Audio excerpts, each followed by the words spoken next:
Hello students, कल हम vector पढ़ रहे थे तो हमने टाइप्स ऑफ वेक्टर पढ़े थे और सबसे लास्ट वाला जो टाइप था वो कोप्लेनर वेक्टर्स पढ़ा था। अब हम इसके आगे कुछ बातें और पढ़ते हैं। एक पोलर वेक्टर होता है, उसके बारे में जान लें। पोलर वेक्टर इसको समझना ज़्यादा है क्योंकि ये बच्चों को समझ में नहीं आता है। बस पोलर वेक्टर है, ऑर्थोगोनल वेक्टर है। ऑर्थोगोनल का मतलब क्या है? परपेंडिकुलर, म्यूचुअली परपेंडिकुलर जो वेक्टर्स होते हैं वो सब ऑर्थोगोनल वेक्टर्स कहलाते हैं। ऐसी पोलर वेक्टर क्या होता है? हम पोल के मामले में सिर्फ अर्थ से परिचित हैं। अर्थ में नॉर्थ और साउथ पोल हैं और पोल जहाँ पर है वो क्या है? Axis of rotation. तो ध्यान रख लें, पोलर का मतलब होता है जो एक्सिस ऑफ रोटेशन से होकर के जो वेक्टर पास हो रहा है उसके थ्रू, या जो एक्सिस ऑफ रोटेशन जो है उधर ही वेक्टर की डायरेक्शन है, उसके अलॉन्ग ही अगर वेक्टर की डायरेक्शन है तो उसको हम एक्सियल वेक्टर और पोलर वेक्टर, एक्सियल वेक्टर भी बोलते हैं इसे। तो ये कहाँ पर होता है? जहाँ टॉर्क है, एंगुलर मोमेंटम है, इन सभी में जो है, क्योंकि जब जैसे कोई चीज़ रोटेट कर रही है तो रोटेट तो वो एक प्लेन में कर रही है, लेकिन उसका जो वेक्टर होगा, एंगुलर मोमेंटम वेक्टर होगा, उस पर टॉर्क जो लग रहा होगा उसका वेक्टर वो उस प्लेन के परपेंडिकुलर होता है। तो पोलर वेक्टर क्या होता है? इट इज़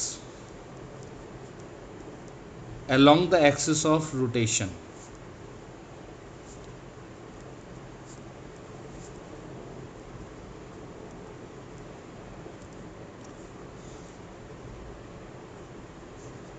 ठीक है, जैसे कोई बॉडी ऐसे करके घूम रही है, रोटेट ऐसे कर रही है, तो पोलर वेक्टर इस लाइन के अलोंग होगा, ऊपर या नीचे किधर भी हो सकता है।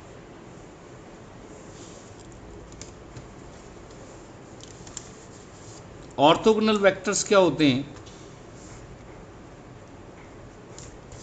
कल हमने 8 हेडिंगें डाली थी, आज 9th 10th। ऑर्थोगोनल मतलब परपेंडिकुलर वेक्टर्स अगर एक दूसरे के परपेंडिकुलर हैं तो उनको ऑर्थोगोनल वेक्टर्स बोलेंगे। These vectors are perpendicular to each other, एक दूसरे के perpendicular. For example, X Y और जेड एक्सिस एक दूसरे से ऑर्थोगोनल हैं। इनके अलोंग जो वेक्टर है आई जे के, ये ऑर्थोगोनल वेक्टर्स है। For example, I vector, J vector and K vectors, X axis, Y axis और जेड एक्सिस के अलोंग जो वेक्टर्स हैं इनका नाम ही आई जे के। मैं फिर बता देता हूँ, अभी इसके यूनिट वेक्टर्स में आएगा। तो इनको ऑर्थोगोनल वेक्टर्स बोलते हैं।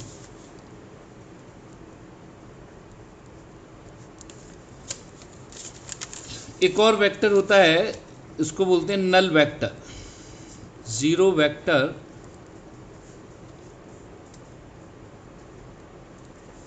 और नल वेक्टर।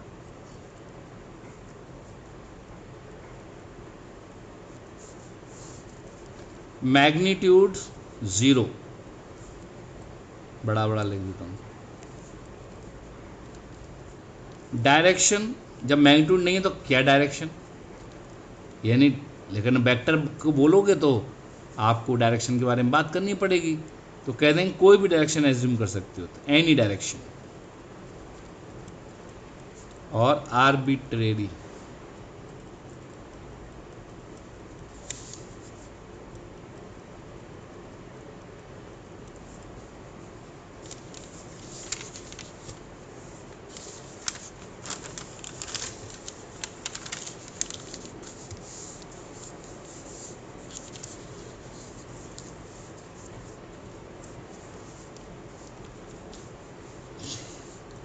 तो जीरो वेक्टर को, नल वेक्टर को जीरो से ओ से लिखते हैं, ओ के ऊपर वेक्टर लगा करके।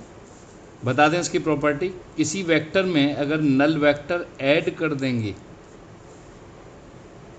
तो ए वेक्टर ही आएगा। यानी ना तो इसकी डायरेक्शन ने इफेक्ट किया, ना इसके मैग्नीट्यूड ने इफेक्ट किया। और ए वेक्टर में से नल वेक्टर माइनस भी कर दोगे तब भी ए वेक्टर आएगा, यही इसकी खासियत है। तो आप कहोगे कि फिर इस नल वेक्टर को पढ़ाने की ज़रूरत क्या पड़ी? पड़ी भैया, जब भी हम कोई मैथमेटिक्स डेवलप करते हैं, वेक्टर अलजेब्रा एक नई मैथमेटिक्स है, तो हर एक मैथमेटिक्स की स्टार्टिंग उसके ज़ीरो से होती है। आपके अर्थमेटिक में ज़ीरो से स्टार्ट हुआ था, ऐसे ही वेक्टर का जो ज़ीरो है, वेक्टर क्वांटिटीज़ का जो ज़ीरो है, that is called null vector. जैसे वहाँ ज़ीरो क्या करता है, कोई कुछ नहीं करता, किसी में भी जोड़ दो, किसी में भी सब्ट्रैक्ट कर दो, कोई फ़र्क नहीं पड़ता। बिल्कुल वही चीज़ यहाँ पर है। अब हम इसमें से एक सबसे इम्पॉर्टेंट वेक्टर की बात करेंगे जिसका नाम है यूनिट वेक्टर। ये काफ़ी इम्पॉर्टेंट है। तो यूनिट वेक्टर क्या होता है, इसको ज़्यादा ढंग से समझना है। नाम से ही लग रहा है यूनिट, इसका जो मैग्नीट्यूड है वो 1 है। उसका 0 था, इसका 1। ठीक है, magnitude is 1, it shows direction only. ये एक साइंटिस्टों के द्वारा डेवलप एक नया एक तरीका, एक मेथड है जिसकी हेल्प से हम वेक्टर को एक अलग तरह से रिप्रेजेंट कर पाएंगे। यानी मैग्नीट्यूड और डायरेक्शन को अलग अलग रिप्रेजेंट करने के लिए जो साइंटिस्ट थे उन्होंने क्या किया, ज्योमेट्रिकली तो ठीक है, हमने देख लिया, एरो बना दी, हेड बना दी, उसमें मैग्नीट्यूड भी आ गया। और वो कह रहा अब लिखने में भी दोनों दिखने चाहिए अलग अलग। आपने कहा कि लिखने में सब एक के ऊपर वेक्टर लगा दिए, लेकिन ये भी इनकम्प्लीट है, क्योंकि इसमें डायरेक्शन, ये तो मालूम है इसमें डायरेक्शन, लेकर आभास नहीं हो रहा किधर है। तो एक जो करेक्ट जो रिप्रेजेंटेशन के लिए उन्होंने कहा कि हम कुछ इस तरह से करें, तो उन्होंने क्या कहा कि इसी वेक्टर को हम इस तरह से रिप्रेजेंट करने की कोशिश करें कि उसमें एक तो मैग्नीट्यूड आ जाए और एक डायरेक्शन का वेक्टर आ जाए। तो डायरेक्शन का जो वेक्टर है उसी का नाम है यूनिट वेक्टर। यहाँ ध्यान रख लेना, यूनिट वेक्टर में कोई यूनिट नहीं होती है, ध्यान रख लेना। यहाँ 1 होता है, 1 के आगे न्यूटन, मीटर, ऐसी चीज़ें नहीं लिखी होंगी।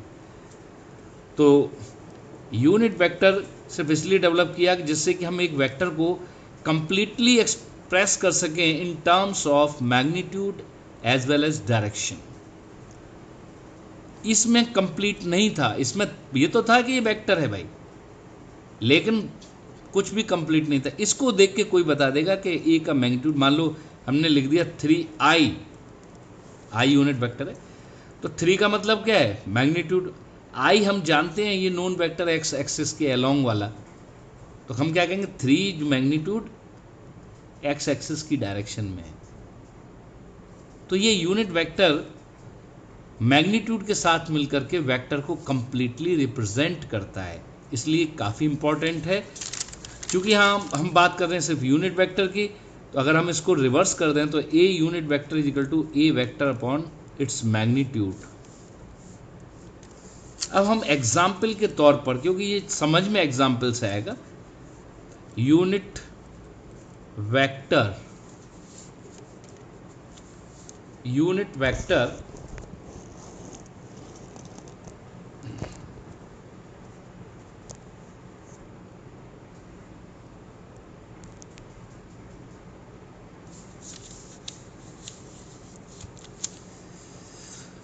Unit vector shows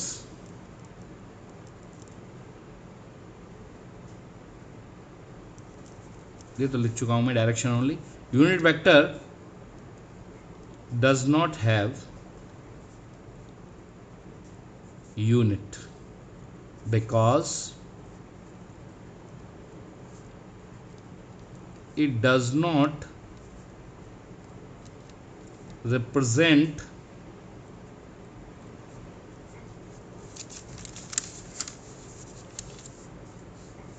a physical quantity,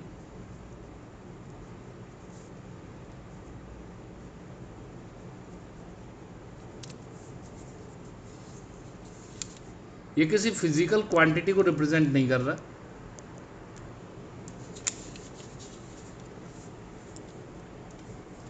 it represents direction only.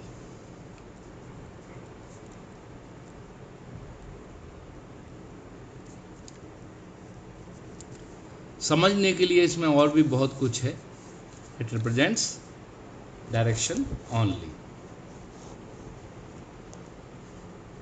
तो आपको ये समझ में आ रहा होगा। मैं एग्जाम्पल से समझाऊंगा तभी आपको समझ में आएगा ढंग से मैं क्या कहना चाह रहा हूँ, क्योंकि ये सिर्फ लैंग्वेज से समझ में नहीं आती बात। अब जैसे फोर्स वेक्टर है, किसी ने कह दिया 20 न्यूटन ड्यू वेस्ट, ये फोर्स हमने बता दिया। 20 न्यूटन ड्यू वेस्ट, ये हमने फोर्स बता दिया। और इसका मैग्नीट्यूड क्या हो गया, एफ क्या हो गया, 20 न्यूटन, ये मैग्नीट्यूड है, वेस्ट इसकी डायरेक्शन। तो डायरेक्शन को रिप्रेजेंट करने वाला एफ यूनिट वेक्टर क्या होगा, एफ अपॉन एफ, जैसा कि अभी बताया vector A upon its magnitude. 20 newton due west upon 20 newton. भाई मैं कुछ नहीं कर रहा हूं, आप खुद देखोगे क्या हो रहा है यहाँ पे एग्जैक्टली। 20 से 20, न्यूटन से न्यूटन, यहाँ से 1 बचेगा। क्या बचा, 1 ड्यू वेस्ट। 1 ड्यू वेस्ट, यही यूनिट वेक्टर, ये डायरेक्शन को रिप्रेजेंट कर रहा है।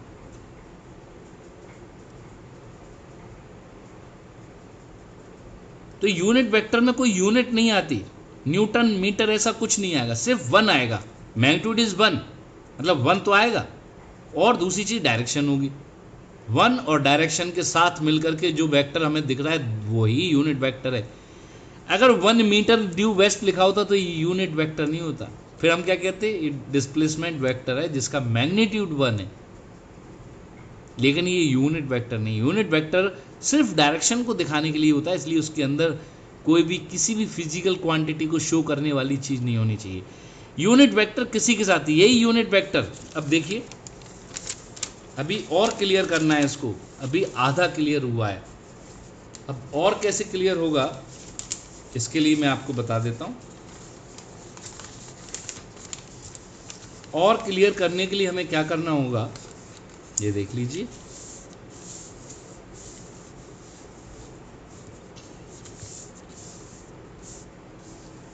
और ज्यादा क्लियर करने के लिए हमें दूसरा एग्जाम्पल लेना पड़ेगा। मान लो एक डिस्प्लेसमेंट है, डिस्प्लेसमेंट है और इसका वैल्यू है 100 किलोमीटर ड्यू वेस्ट। मैंने जानबूझ के वेस्ट वही डायरेक्शन ली है जिससे मैं आपको ज़्यादा समझा सकूं। मैं कहूँ जरा इसका यूनिट वेक्टर बताना, तो आप क्या करोगे, इसके मैग्नीट्यूड से डिवाइड कर दोगे, और मैग्नीट्यूड क्या है, 100 किलोमीटर। तो 100 किलोमीटर ड्यू वेस्ट को आप 100 किलोमीटर से जैसे ही डिवाइड करते हो तो यहाँ बचेगा 1, तो 1 ड्यू वेस्ट बचेगा। और 1 ड्यू वेस्ट का मतलब होगा मैग्नीट्यूड 1, डायरेक्शन, यानी ये सिर्फ डायरेक्शन को शो कर रहा है। यानी यूनिट वेक्टर चाहे आपने डिस्प्लेसमेंट से निकाला और चाहे आपने फोर्स से निकाला, अगर वो वेस्ट डायरेक्शन का है तो एक जैसा ही, यानी unit vector of same directions are identical, same चीजें अलग नहीं है, चाहे वो आप किसी भी फिजिकल क्वांटिटी से कैलकुलेट करो। It means unit vectors of same directions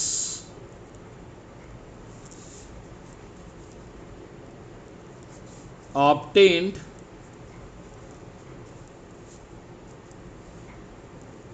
from different physical quantities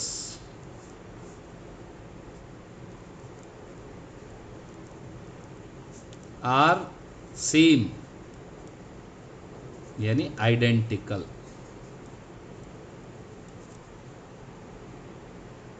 तो यूनिट वेक्टर किसी फिजिकल क्वांटिटी की प्रॉपर्टी नहीं, वो डायरेक्शन की प्रॉपर्टी है। अब जैसे लिखने के टाइम पे फॉर एग्जांपल, जैसे ये एक्स एक्सिस है, यूनिट वेक्टर्स के बता दें, एक्स एक्सिस की डायरेक्शन में आई यूनिट वेक्टर होता है, वाई डायरेक्शन में जेड यूनिट वेक्टर होता है और जेड डायरेक्शन में के होता है। अगर मैं 50 मीटर इस तरफ डिस्प्लेस हुआ तो मेरा डिस्प्लेसमेंट 50 मैग्नीट्यूड आई, 50 आई मीटर या 50 मीटर इंटू आई, बहुत से लोग ऐसे भी लिख देते हैं। अगर इसी डायरेक्शन में अगर किसी ने 100 न्यूटन फोर्स लगा दिया तो यहाँ पे हमने डिस्प्लेसमेंट लिखा था, अब फोर्स लिखेंगे 100 न्यूटन आई। मतलब आई से कोई मतलब नहीं है, ये फिजिकल क्वांटिटी से मैग्नीट्यूड के साथ रह जाती है, फिजिकल क्वांटिटी मैग्नीट्यूड के साथ रह जाती है, तो आई से कोई मतलब नहीं है इस चीज़ का। मतलब वो डायरेक्शन को रिप्रेजेंट कर रहा है। अगर किसी ने कह दिया कि जे डायरेक्शन में 20 किलोमीटर, तो हम लिखेंगे 20 किलोमीटर जे, ऐसे लिखेंगे। यानी ये यूनिट वेक्टर है, वो सीधा सीधा मैग्नीट्यूड के साथ, फिजिकल क्वांटिटी के मैग्नीट्यूड के साथ एसोसिएट होकर के उसे एक वेक्टर का फॉर्म बना देता है, क्योंकि हमें मालूम डिस्प्ले। लेकिन ऐसा नहीं स्केलर में हम जो है वेक्टर जोड़ देंगे ना, स्केलर फिजिकल क्वांटिटी तो इसको एक्सेप्ट ही नहीं करेगी, तो उसको डायरेक्शन की ज़रूरत ही नहीं होती। सिर्फ वेक्टर जिसका मैग्नीट्यूड दिया है उसका जो डायरेक्शन है उसका यूनिट वेक्टर को हम उसके साथ जैसे एसोसिएट करते हैं तो वो कंप्लीट वेक्टर बन जाता है।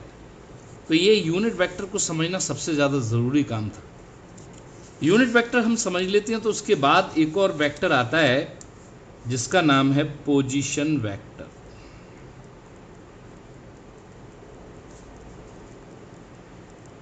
पोजीशन वेक्टर ये काफ़ी इंपॉर्टेंट है, पोजीशन वेक्टर, क्योंकि ये काइनेमेटिक्स में सबसे ज़्यादा यूज़ होने वाला है। तो हम इसको एक बारे में पहले ही बताना शुरू कर दें, इतना जान लें कि जिससे कि हमें कोई दिक्कत इसमें ना हो। तो पोजीशन वेक्टर है क्या? तो पोजीशन वेक्टर के बारे में बता देते हैं। सबसे पहले मैं आपके सामने एक क्वेश्चन बोलता हूं जिससे कि आपको ये ज़्यादा समझ में आए। वो क्वेश्चन छोटा सा क्वेश्चन है। अगर मैं आपसे ये पूछूं कि दिल्ली कितनी दूर है, और ये प्रश्न मैंने एक टेलीविज़न पर कौन बनेगा करोड़पति में दे दिया आपको, तो मुझे मालूम है कि सारे के सारे लोगों के जवाब अलग अलग होंगे। आगरा वाला कहेगा कि 200 किलोमीटर है, मथुरा वाला कहेगा 150 किलोमीटर है, कानपुर वाला कहेगा 500 किलोमीटर है, लखनऊ वाला कहेगा 600 किलोमीटर है। हर इंसान का जवाब अलग अलग आएगा।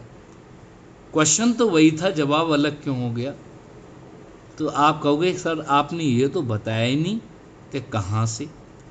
यानी आप ये जानते हो जब तक मैं ये नहीं बताऊंगा कहाँ से, तब तक ये क्वेश्चन इनकम्प्लीट है। और इनकम्प्लीट है, और मैं जो कह रहा हूँ कहाँ से, इस कहाँ से को साइंस की लैंग्वेज में क्या बोलते हैं?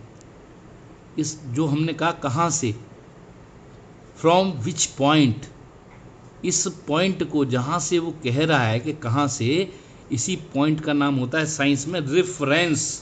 यानी पोजीशन वेक्टर बिना रेफरेंस के नहीं दिया जा सकता। अगर मैंने रेफरेंस दे दिया, बताइए कोई भी एक शहर का नाम ले लूं, लखनऊ से दिल्ली कितनी किलोमीटर दूर या कितनी दूर है, या लखनऊ के कंपैरिजन में in reference to Lucknow Delhi की लोकेशन या पोजीशन क्या है, तो आप कहोगे हाँ अब बता दी जाएगी। एक तो हम डिस्टेंस बता देंगे कितनी दूर है, 550 पौने 600 के लगभग बैठती है, 550 किलोमीटर ही मान लेते हैं। और डायरेक्शन क्या है उसका, वेस्ट, लखनऊ के वेस्ट में दिल्ली है। तो पोजीशन वेक्टर के लिए रेफरेंस, जब हम अपनी नोटबुक पर पोजीशन वेक्टर दिखाते हैं तो उसके लिए हम एक ये डायरेक्शन रेफरेंस ले लेते हैं। इसमें 3 हमने डायरेक्शन ले रखे हैं mutually perpendicular, X axis, Y axis और जेड एक्सिस। इनको आई जे के बोल देते हैं। और एक और बात ध्यान रखना है, जब हम आई जे के यूनिट वेक्टर्स लेते हैं, आई जे के यूनिट वेक्टर जब लिए जाते हैं तो इस तरह से लिए जाते हैं कि आई से जे, जे से के और के से आई जब जाओगे तो एंटी क्लॉकवाइज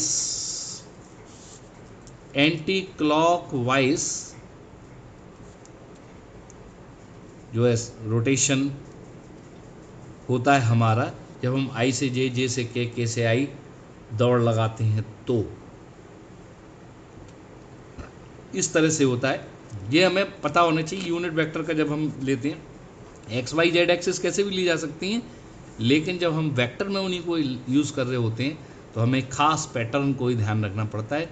आई से जे, जे से के से के, कोई भी आई इधर होगा, जे इधर होगा, के, लेकिन होंगे इस तरह से कि आई से जे, जे से के से आई जाए तो एंटी क्लॉकवाइज हम घूम रहे हैं। उसका रीजन बताएंगे क्रॉस प्रोडक्ट में उसका रीजन बताएंगे।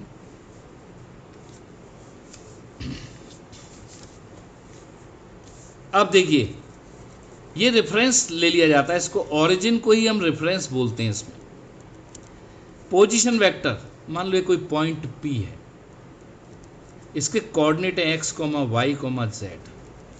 तो ये जो इस ओरिजिन से इसको मिलाने वाला ये जो वेक्टर है, इसी को हम पोजीशन वेक्टर बोलते हैं। P पॉइंट का तो RP, इसको R से जनरली रिप्रेजेंट किया जाता है। तो पोजीशन वेक्टर सबसे पहली बात तो क्या शो कर रहा है, इट शोज द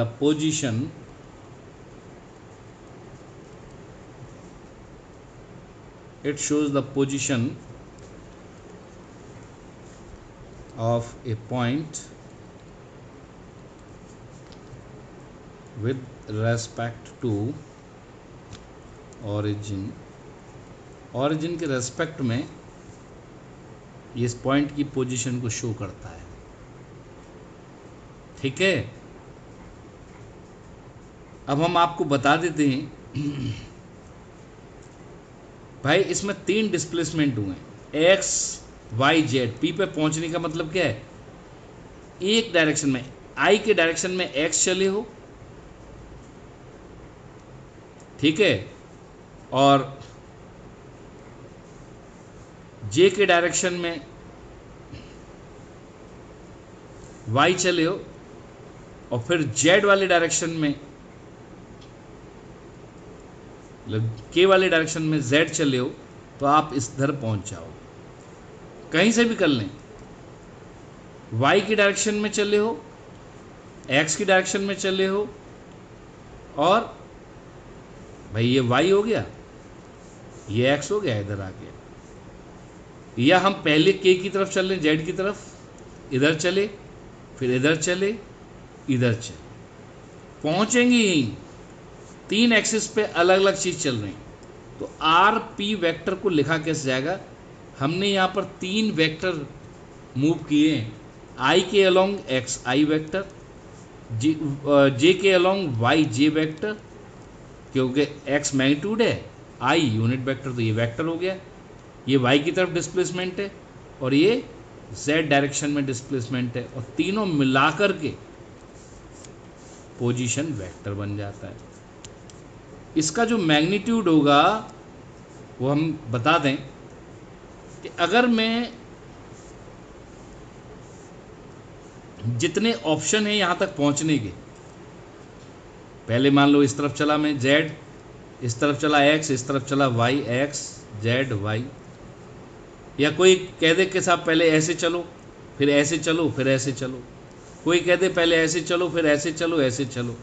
अगर मैं बहुत सारे ऑप्शन, मल्टीपल ऑप्शन है, जरूरी नहीं कि पहले x पे ही चलना है फिर y पे ही चलना है, पहले कोई भी चलो, लेकिन पहुंचोगे वहीं।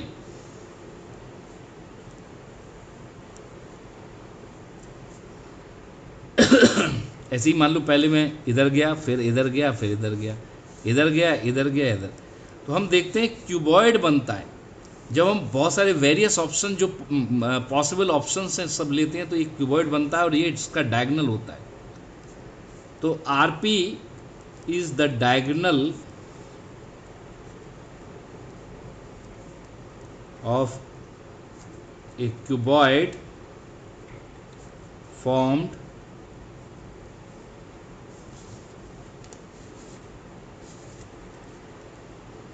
by x, y and z. Therefore, Rp is equal to under root x square plus y square plus z square.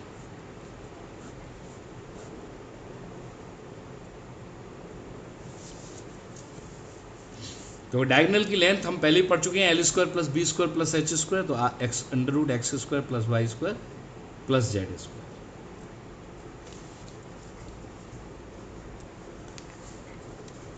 एक और चीज इसमें हम बता देते हैं, जब पोजीशन वेक्टर पढ़ते हैं तो डायरेक्शन, कोसाइंस और पढ़े जाते हैं।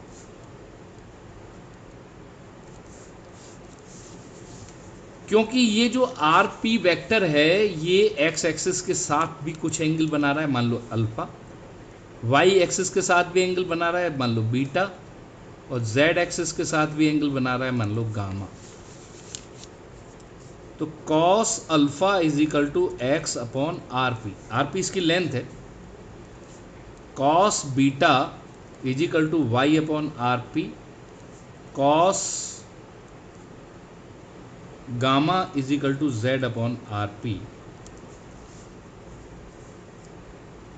तो आरपी की डायरेक्शन का अगर मैं यूनिट वेक्टर बताऊंगा तो क्या होगा, vector RP upon its magnitude, और अगर मैं ये लिखता हूं तो X upon R P I, Y upon R P J, Z upon R P K, ये हम जानते हैं cos alpha, cos beta, cos gamma. तो R P unit vector is equal to cos alpha I plus cos beta J plus cos gamma के।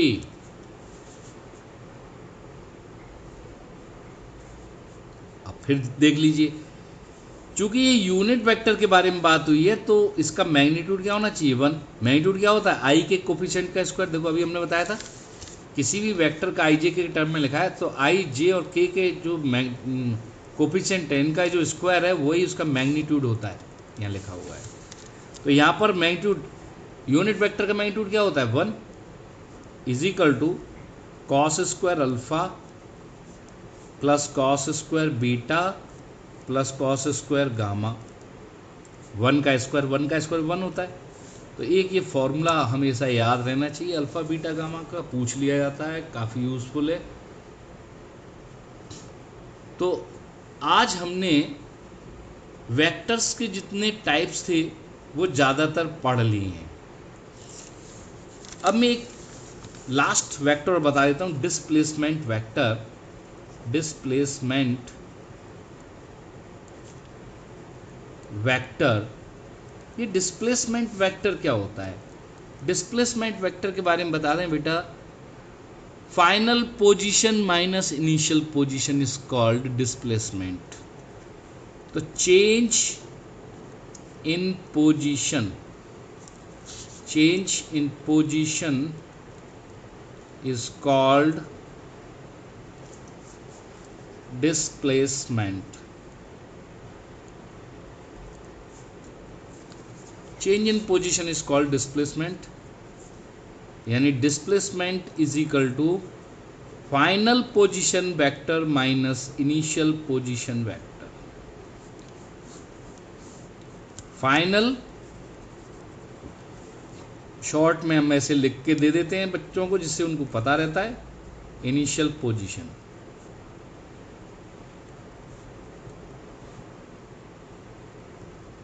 Final position minus initial position, और position क्या एक vector है, इज इक्वल टू डिस्प्लेसमेंट। ये याद रहना चाहिए।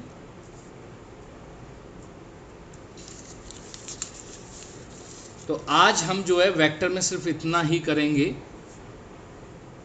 अगले वीडियो में जो इम्पोर्टेंट चीज़ है एडिशन ऑफ 2 वेक्टर्स, वहाँ से अब हम शुरुआत करेंगे। इसका टाइप्स ऑफ वेक्टर पूरा समाप्त हो गया, दोनों लेक्चर में मिला करके।